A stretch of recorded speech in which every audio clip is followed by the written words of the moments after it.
আজ চতুর্থ দফার নির্বাচন এবং সেই চতুর্থ দফার নির্বাচনে আজ একাধিক কেন্দ্রে একাধিক হেভিওয়েট প্রার্থীর ভাগ্য নির্ধারণ এবং আমার সঙ্গে রয়েছেন পিউ রয়েছেন। পিউ, আজ একাধিক হেভিওয়েট প্রার্থীর কিন্তু ভাগ্য নির্ধারণ রয়েছে। একদিকে দিলীপ ঘোষ রয়েছেন, অপরদিকে মহুয়া মৈত্র রয়েছেন। একাধিক হেভিওয়েটরা তারা আজকের দিনে তাদের ভাগ্যটা নির্ধারণ হবে এবং সাধারণ মানুষ তারা ভোটের লাইনে দাঁড়াবেন। পিউ, একেবারে ঠিক তাই। অধীর, মহুয়া বা অনেকেই রয়েছেন যারা কিন্তু তাদের আজকে ভাগ্য নির্ধারিত হতে চলেছে। তবে শুধুমাত্র বাঘা বাঘা প্রার্থী নয় মধুকল্পিতা, আজকে কিন্তু পুরো ব্যাপারটা এই চতুর্থ দফায় কিন্তু এই মুহূর্তে একটা বড় চ্যালেঞ্জ নির্বাচন কমিশনের ক্ষেত্রে। কারণ এখানেই দেখা যাচ্ছে যে একাধিক জায়গা কিন্তু যেখানে উত্তেজনা তৈরি আসছে। আর ঠিক এই মুহূর্তে ভোট শুরু হয়নি তার আগে কৃষ্ণনগরে উত্তেজনার খবর পাওয়া যাচ্ছে, সেই খবরই জানাচ্ছি আপনাদেরকে। যেখানে দেখা যাচ্ছে কিন্তু সেখানে ভোট শুরুর আগে কৃষ্ণনগরে রীতিমতো উত্তেজনা। কৃষ্ণনগরে কালীগঞ্জে সেই খবর পাওয়া যাচ্ছে, কালীগঞ্জে সিপিএম কর্মীকে রীতিমতো মারধরের অভিযোগ, তৃণমূলের বিরুদ্ধে হামলার অভিযোগ। আর হামলায় যখন এক সিপিএম কর্মী, ভোট শুরুর আগে কৃষ্ণনগরে উত্তেজনা। কৃষ্ণনগর আপনারা জানেন যে এখানে কথা কি মহুয়া মৈত্র এবং তার মুখোমুখি রাজমাতা এবং জোর টক্কর হতে চলেছে। তবে তার মাঝখানে সিপিএম কর্মী, তাকে মারধরের অভিযোগ সামনে আসছে। কালীগঞ্জের ঘটনা, কৃষ্ণনগরে কালীগঞ্জে সিপিএম কর্মীকে মারধর, তৃণমূলের বিরুদ্ধে সেই হামলার অভিযোগ। আর হামলায় রীতিমতো জখম হয়েছেন সেই সিপিএম কর্মী। এই কৃষ্ণনগর লোকসভা কেন্দ্রে কালীগঞ্জে সিপিএম কর্মীকে মারধরের অভিযোগ উঠছে তৃণমূলের বিরুদ্ধে। ভোট গ্রহণ কেন্দ্রের একবারে পাশে সেখানে বসতে গেলে সেখানে তাকে মারধর করা হয়, এমনটাই অভিযোগ।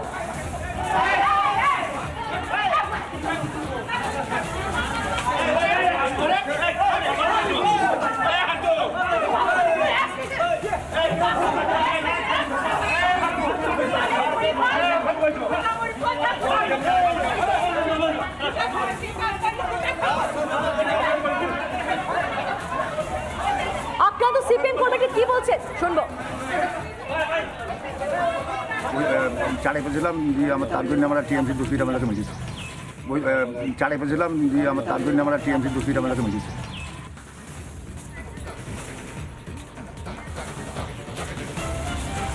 বিস্তারিত আমরা জানবো পলাশের কাছ থেকে। পলাশ, যেখানে মানুষ গণতান্ত্রিক অধিকার প্রয়োগ করবেন একটা উৎসব বলা যায়, তার মাঝখানে এই ধরনের হামলার খবর সামনে আসছে, কি হয়েছিল অ্যাকচুয়ালি?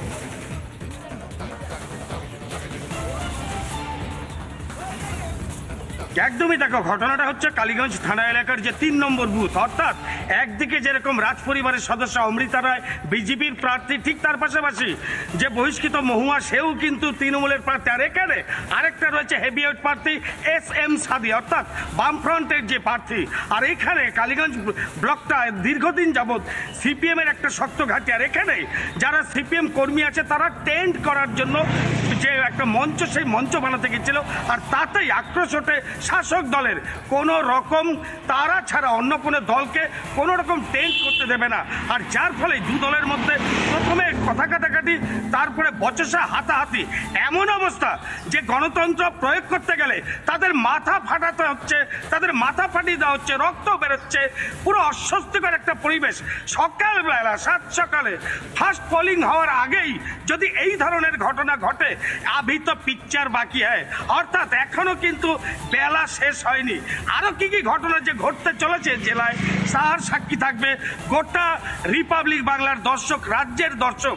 অর্থাৎ কিনা গণতন্ত্র প্রয়োগ করতে গিয়ে বামফ্রন্ট কর্মীদের মার খেতে হলো শাসক দলের নেতা কর্মীদের হাতে। আর এ নিয়ে পুলিশ কিন্তু সেভাবে কোনো সক্রিয় ভূমিকা গ্রহণ করতে দেখা যায়নি।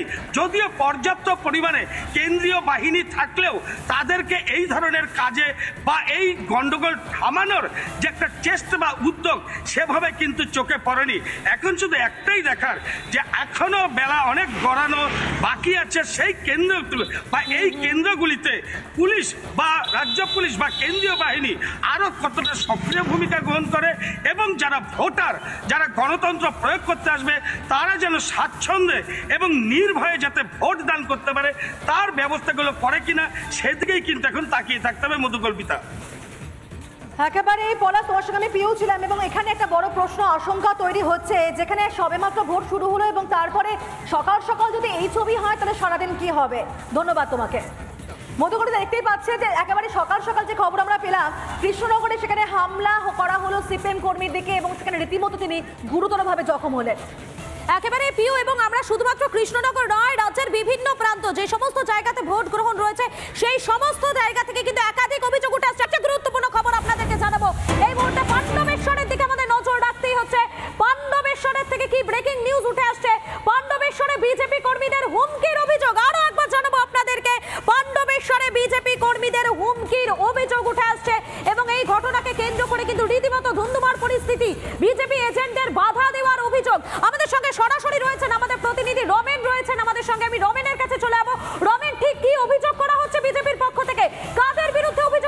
ঘটছে?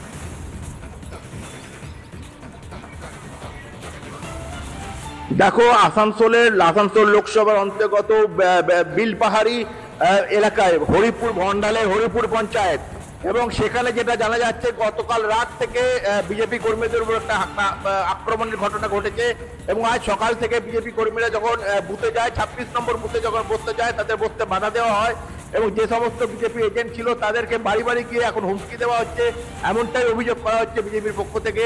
এবং বলা যেতে পারে গতকাল রাত থেকে কিন্তু একটা উত্তপ্ত পরিস্থিতি পাণ্ডবেশ্বর বিধানসভার এই বিলপাহাড়ি এলাকায়। মধুকল্পিতা, একেবারে রমেন, বোঝা যাচ্ছে যে নির্বাচনের সকাল সকালে কিন্তু রাজ্যের বিভিন্ন প্রান্ত থেকে আমরা দেখতে পাচ্ছি যে অভিযোগের কার্যত একটা উঠে আসছে। কৃষ্ণনগর থেকে শুরু করে বর্ধমান, একাধিক জায়গায় পাণ্ডবেশ্বর, বিভিন্ন জায়গাতে কিন্তু অভিযোগ উঠে আসছে। আমরা দেখতে পাচ্ছি যে নির্বাচন শুরু হতে না হতেই রাজ্যের বিভিন্ন প্রান্ত থেকে বিরোধীদের বাধা দেওয়ার একটা অভিযোগ উঠে আসছে। পিউ, একেবারে ঠিক তাই। এই সমস্ত কিছুর মাঝখানে কিন্তু একটুখানি বীরভূমের দিকে আমরা নজর রাখবো, কারণ ভোট তো শুরু হয়ে গেছে। মধুকল্পিতা, সেখানকার কি ছবি আমরা জানবো। মনোরঞ্জন রয়েছেন। মনোরঞ্জন, বীরভূম অনুব্রতহীন এবং সেখানে শতাব্দী রায়, তার কি আসন ধরে রাখতে পারবেন? অন্যদিকে বিজেপি কি সেখানে কোনো রকমভাবে খাতা খুলবে? একাধিক প্রশ্ন উঠছে। সামগ্রিক ছবিটা কিরকম এরকম মুহূর্তে?